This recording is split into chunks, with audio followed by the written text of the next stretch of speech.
आज चमन लाल गुप्ता जी जो भारतीय जनता पार्टी के कदावर नेता थे, उनका देहांत हुआ है। मैं सच्चे हृदय से उनको श्रद्धांजलि अर्पित करता हूँ। 80s से ही उनके साथ काम करने का मौका मिला। जब वो अध्यक्ष थे, मैं भारतीय जनता युवा मोर्चा का अध्यक्ष भी रहा, और मुझे लगता है कि छात्र जीवन से ही जिस प्रकार से उन्होंने संघर्ष किया, राष्ट्रीय स्वयंसेवक संघ के प्रचारक के रूप में वो रहे, और लगातार जो उनका संघर्ष का जीवन रहा, क्योंकि जम्मू कश्मीर में एक अलग तरह की परिस्थितियां थी।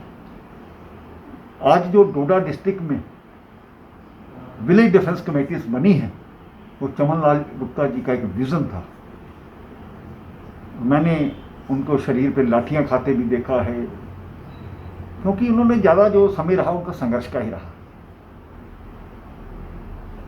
इतने हठी स्वभाव के थे, इस उम्र आयु में भी जब वो व्हील चेयर पर उनको चलना पड़ता था, आवाज़ में कंपाहट थी, लेकिन किसी कार्यकर्ता के यहाँ पर कोई दुख होता था तो वहाँ पर पहुँचना, ये अपने आप में एक बड़ी बात है।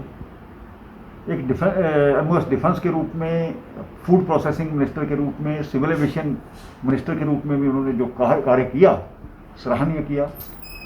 जम्मू कश्मीर के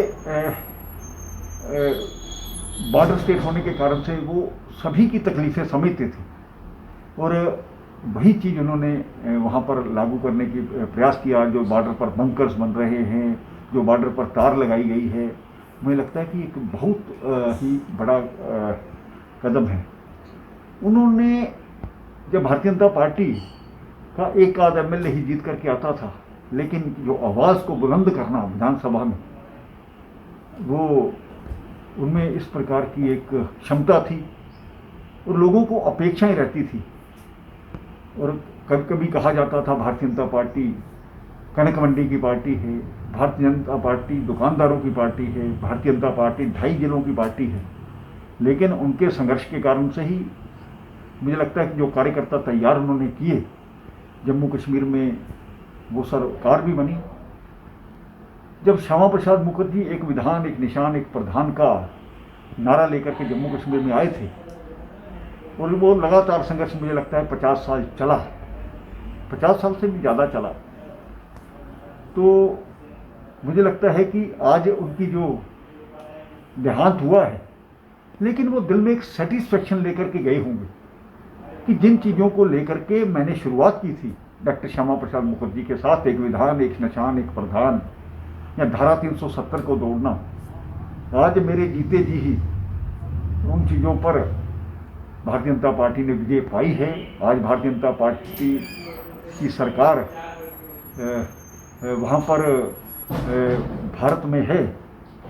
तो कुल मिलाकर के मैं ये भी कहूँगा, हम भी उनके मार्गदर्शन पर चलते रहे हैं। कई बार राजनीति में रहते रहते कटुता भी आपस में आती है, लेकिन ये जानते हुए कि लीडरशिप इज़ ऑलवेज राइट, उस पर विश्वास करना, हमने उसको किया। तो तभी एक साधारण कार्यकर्ता के रूप में चलकर एक पार्टी ने कई पदों पर मुझे भी रहने का मौका मिला। हम उनके योगदान को जम्मू कश्मीर के लिए, केवल भारतीय जनता पार्टी के लिए ही नहीं, जम्मू कश्मीर में जो उनका योगदान रहा है वो अपने आप में महत्वपूर्ण है। जब इतिहास लिखा जाएगा तो उनकी उपलब्धियों को याद किया जाएगा। कार्यकर्ताओं को एक सबक लेना चाहिए कि इस देश के प्रति, समाज के प्रति मेरा कोई फ़र्ज़ है, और हम उस फ़र्ज़ को निभाते हुए प्रोफेसर चमन लाल जी की याद करते हुए उनकी जो उन्होंने किया है, तो मुझे लगता है कि यही उनके लिए सच्ची श्रद्धांजलि होगी। बहुत बहुत धन्यवाद।